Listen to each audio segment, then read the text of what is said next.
What if I told you that Caitlin Clark's biggest triumph was actually the moment they decided to destroy her? What if winning the ESPY for WNBA Player of the Year wasn't a celebration? And the winner is Caitlin Clark, ladies and gentlemen. Okay. I'm going to accept this award on behalf of her. It's a nice accessory for you in the meantime. Thank you very much. She's obviously not here right now. But a target painted on her back. This isn't just about an injury. This is about a league that can't handle its own superstar shining too bright. On July 16, 2025, Caitlin Clark was named WNBA Player of the Year at the ESPYs, beating out established veterans like Aja Wimpson, Nafisa Collier, and Breanna Stewart. For someone in just her second professional season, this should have been pure celebration. But Clark wasn't there to accept the award. She was sidelined, dealing with mysterious injury problems that seemed to appear at the most convenient times for her critics. Here's what they don't want you to notice. Clark had never missed a single game in her entire collegiate or professional career before this season. Never. And then suddenly, in her second year, when she's dominating the league and winning major awards, she's plagued by injury after injury. 10 games missed due to various groin and quad issues? That's not bad luck. That's a pattern. The official story is that during a game against the Connecticut Sun on July 15th, Clark aggravated a groin injury. Just 2 days before her ESPY triumph, just days before All-Star Weekend in her home arena of Indianapolis, the league's biggest draw mysteriously becomes unavailable. Convenient timing, don't you think? Watch this footage carefully. Yes, Clark grabs her side, but look at everything else happening in this game. The way opponents are targeting her, the lack of protection from officials, the suspicious late-game rotations that put her in vulnerable positions. This wasn't just an injury. This was the result of systematic targeting that the league has allowed to happen. But here's where the story gets really interesting, and where we see both the conspiracy and the incredible humanity fighting against it. When Clark was forced to withdraw from All-Star Weekend on July 17th, saying, "I am incredibly sad and disappointed to say I can't participate," someone had to replace her in the three-point contest. Enter Lexi Hull, Clark's teammate, who had been quietly having one of the best shooting seasons in the league. Hull stepping up wasn't just a replacement, it was a statement about the bond these players share despite the forces trying to tear them apart. But here's what makes this story heartbreaking. Just days before being announced as Clark's replacement, Hull was dealing with her own personal tragedy. Her beloved dog Maggie, who had been with her for 14 years, passed away.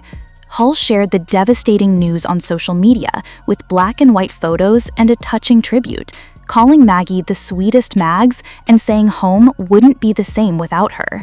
Now think about this timeline. Hull loses her companion of 14 years, then gets thrust into replacing the league's biggest star at the most high-profile event of the season, in front of the home crowd in Indianapolis. The pressure would be overwhelming for anyone, but Hull was dealing with genuine grief while trying to step up for her team. And this is where you see the real character of this team fighting against the system trying to break them. When Hull posted about losing Maggie, her teammates didn't just send corporate sympathy. Caitlin Clark, dealing with her own injury frustration and the disappointment of missing All-Star Weekend, took the time to reach out with a simple but powerful message: "Love you." Sophie Cunningham, who has established herself as the team's protector and emotional anchor, responded with, "No, Lex, I'm sorry," showing genuine empathy during her teammates' pain. This is what real team chemistry looks like when it's fighting against a system designed to create division. These women have formed something the league's politics can't touch: genuine friendship and mutual support that goes beyond basketball. The bond between Clark, Cunningham, and Hull has become so strong that fans started calling them Tres Leches. And Cunningham even wore a special shirt featuring cartoon faces of all three players. This wasn't manufactured team building, this was organic connection that fans could feel. But let's talk about why this friendship is so threatening to the establishment. Sophie Cunningham has been more than just a teammate to Clark. She's been her protector. When Clark was being targeted with hard fouls earlier in the season, Cunningham was one of the first to stand up for her, earning both praise from fans and a fine from the league. That fine wasn't just punishment for an emotional reaction. It was a warning.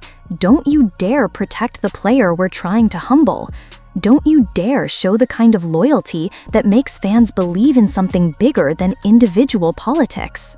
Cunningham took on a big sister role, helping younger players grow and feel supported, and the league couldn't stand it. They needed these players divided, competing against each other instead of supporting each other. Here's what really happened with Clark's injury situation. This was the perfect storm for the forces working against her. She wins the ESPY, proving she's the best player in the league despite all attempts to diminish her. All-Star Weekend is in Indianapolis, her home arena, where she would have been celebrated like never before. The three-point contest was her chance to show off in front of fans who worship her. And then, mysteriously, an injury that conveniently keeps her from all of it. An injury that's serious enough to sideline her, but not serious enough to require surgery or extended treatment. An injury that allows her to attend events and support teammates, but not compete when it matters most. Look at the pattern. Clark had never missed a game before this season. Then suddenly, when she's at the peak of her powers and recognition, when she's threatening to completely take over the league, she becomes injury-prone. When she's about to dominate All-Star Weekend in her home arena, she's mysteriously unavailable. But despite all the forces working against them, what happened next shows the power of genuine friendship fighting back against institutional corruption. Hull, dealing with personal grief, still stepped up to represent her team and honor her friendship with Clark.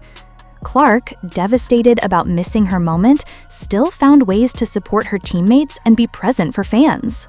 Cunningham continued to be the emotional anchor, protecting and supporting her teammates despite knowing it would bring criticism and fines from a league that wants division, not unity.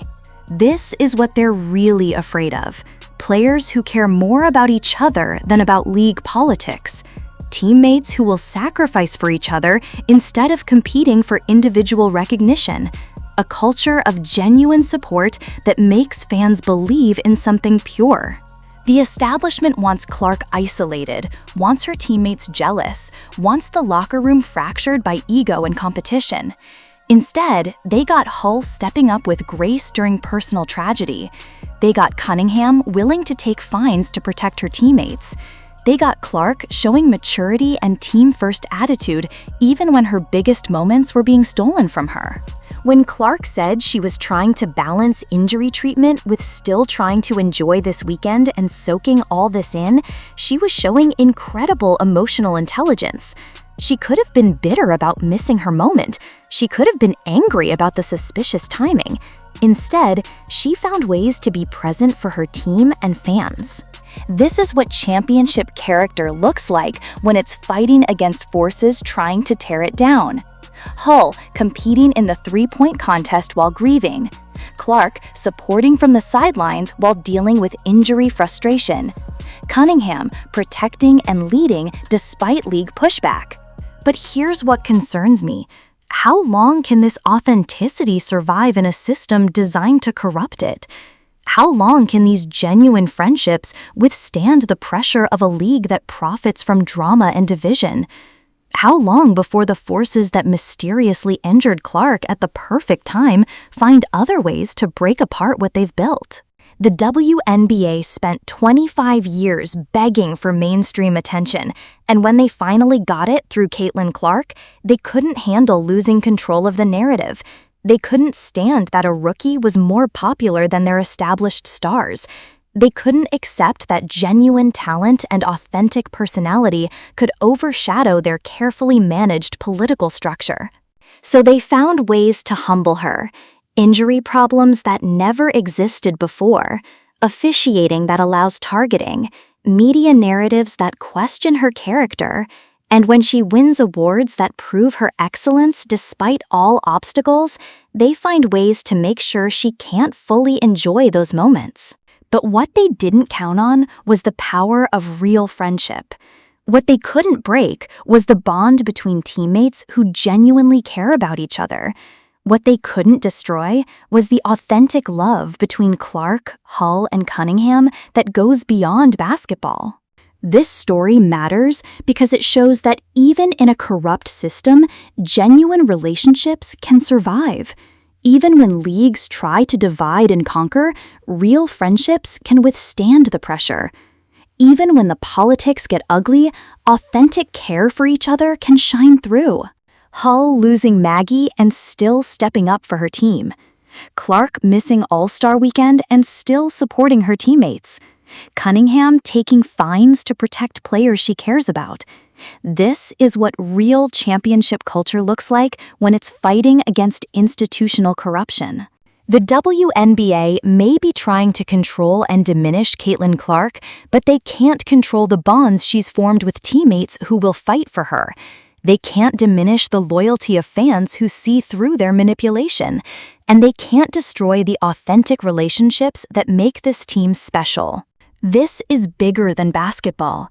This is about authenticity fighting against corruption. This is about genuine friendship surviving in a system designed to create division. This is about three women showing us what really matters when everything else is trying to tear them apart. Caitlin Clark may have missed her all-star moment, but she gained something more valuable. Proof that she has teammates who will stand with her through anything. And that's the foundation for something the league's politics can never touch. What do you think? Are we watching a conspiracy unfold? Or am I reading too much into these convenient coincidences? Drop your thoughts in the comments, smash that like button if this story moved you, and subscribe for more content that goes beyond the surface to find the real stories that matter. Until next time, keep questioning what you're told and keep supporting the authentic voices fighting against the system.